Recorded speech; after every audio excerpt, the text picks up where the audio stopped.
Good morning, afternoon or evening, ladies, gentlemen and others. My name is Adam, I'm also known as the Plum Bum, and today I'm coming to you with a video courtesy of the Up to Speed Customs racing community and our racing league. After all, we get together most Friday evenings, put together pretty much the only clean racing you're going to find on Forza 7 for all tiers of player skill. Of course, after all, they're letting me race. So if you go through the video today, you find yourself wanting to join in on the action, I'll be putting up details of how to join us in Up to Speed Customs at the end of the video and in the description.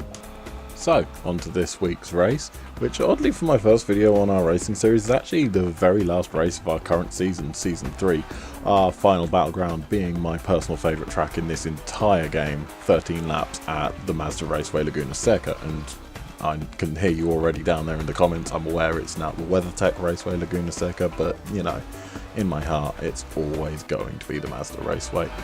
So as always, our season is formed of two separate races at each event, one short race and one long race. Depending on the series we might switch up how we do it, but for this season we've been using two homologation divisions straight out of the game proper. We've been using Sport Touring, which is a series of road cars, not completely unlike the Aston Martin you can see pulling laps right now. And we've also been using Forza Touring, which is essentially World Touring cars with a different name and a few extras from some other series. Now, unfortunately, bit of an admission, the longer race, the faster class, the Forza Touring, it is too long to show you on a Forza replay, so really there's only one way to experience it, and that is to come and join us. But for the purposes of this video today, I will be covering just the Sport Touring class with you.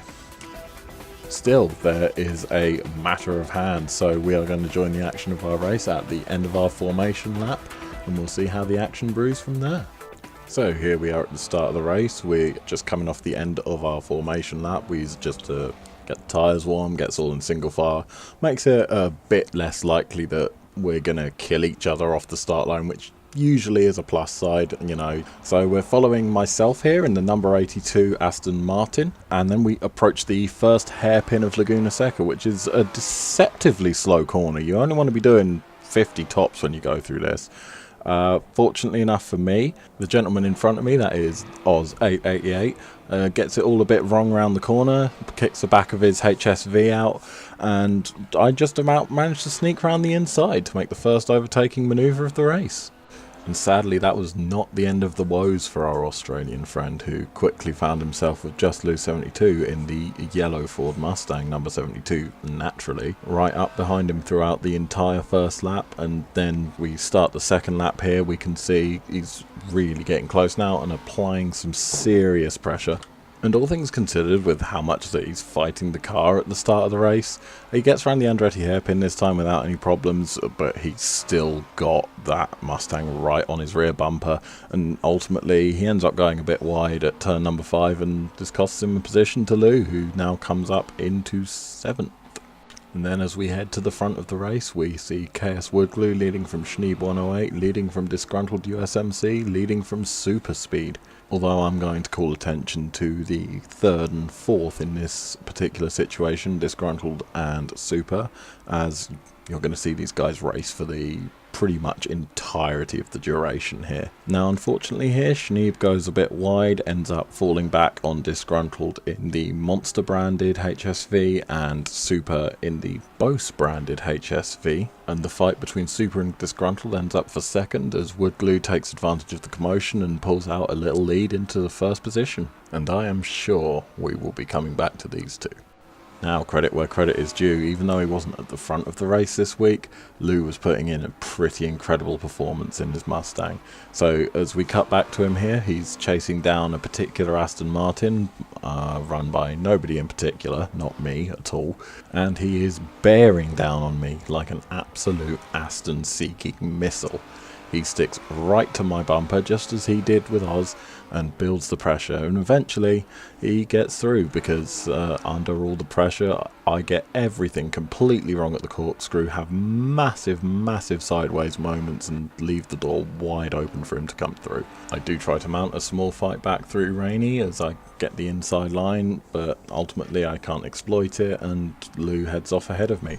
Having also profited from Schneeb's little expedition into the desert earlier, this now puts him all the way up into 5th position from 8th and last on the grid, which is certainly an improvement. And before we even have time to catch our breath, we find some more wheel-to-wheel racing. This one, Clutch Archer in the black and orange HSV is coming up to KS Woodglue in the blue Ford Falcon, who unfortunately had a bit of an off himself earlier, which put him behind a disgruntled and super speed, leaving him to race Clutch here. And they go through the corkscrew and through both the following corners right next to each other. Now unfortunately there is a small amount of contact here which sends Woodglue off the track. Now we run an honour rule where if you knock someone off the track you wait for him to come back on before continuing with the race, and that happens right here. But Clutch takes the inside on the next hairpin and gets the move done. And as they storm up the straight out of the hairpin, you can see that Clutch has made the pass stick. But quickly, just further up the lap, we shift our focus to Woody, who has Lou up his back, and as we've figured out so far, having Lou up your back only has one result in the end. And on the approach up to turn 5, Woody outbrakes himself, finds himself in the sand where so many others have been this race, allowing Lou through into 4th and myself actually ahead and up into 5th position. And we jump up to the front of the race where it is still disgruntled from Super. These guys have been racing for almost the entirety of the lap, wheel to wheel. It is some really good racing. I really wish I could show you it all, but I've had to cut some of it for time. However, they are still wheel to wheel after many, many laps. And then it finally happens at turn 2 at the Andretti hairpin, where Disgruntled just leaves himself a bit too wide and Super does not need the second invitation to sneak up through the inside and speed off. And it is an absolutely stellar overtake. You can see from the amount of space they give each other how well they know each other, how often they've raced each other. And because they both know exactly how much space they get from each other, we can see some absolutely stellar racing from this pair of them. And we come to the dying laps of the race with one battle left to be decided between myself, Woodglue and Oz, who we haven't seen since the start of the race but has been slowly but surely catching back up. And I know what you're thinking, we are coming up to that car killer at turn 5, everyone's ended up in the dirt around it, but no, we actually get through it all completely safe. Of course there is still Woody right up behind me applying pressure, and of course I do blink. The kink at turn 6 is what gets me. I end up in the sand on the right hand side of the Rahal straight, which allows Woody and allows Oz to come streaming straight past me, put me down into 7th.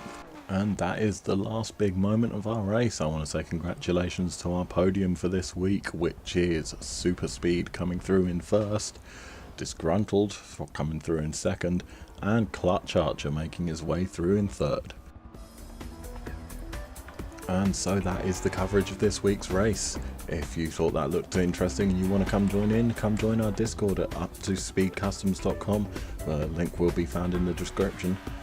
And remember, this was the last race of Season 3, so we are starting in a couple of weeks our next season, Season 4, which, as you can see from on screen, is an all-Lotus season, the slower class being a Lotus Elise and the upper class being a Lotus Exige, all built to a particular specification, so a true test of the driver's skill. And with that noted, I think that's going to be my piece for the day, so until next time folks, plum out.